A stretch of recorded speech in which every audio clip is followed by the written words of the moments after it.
এই পৃথিবীতে এমন কোনো গ্রাম নাই যেই গ্রামের মধ্যে খারাপ মানুষ নাই।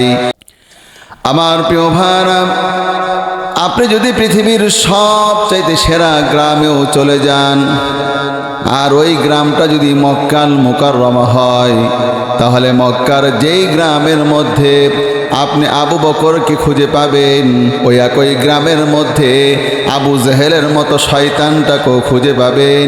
এইবার আওয়াজ করে সবাই বলেন কথাটা ঠিক কিনা?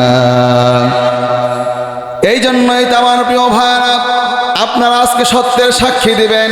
ইতিহাস বললে পরে এই জন্যই তো আমরা পেয়েছি। ইতিহাসের মধ্যে আমাদের কাছে এটাও পরিষ্কার হয়ে গিয়েছে। এই জন্য যে অঞ্চলের মধ্যে হযরত মূসা আলাইহিস সালাম ছিল, ওই একই অঞ্চলের মধ্যে ফেরাউন নামক শয়তানটা ছিল।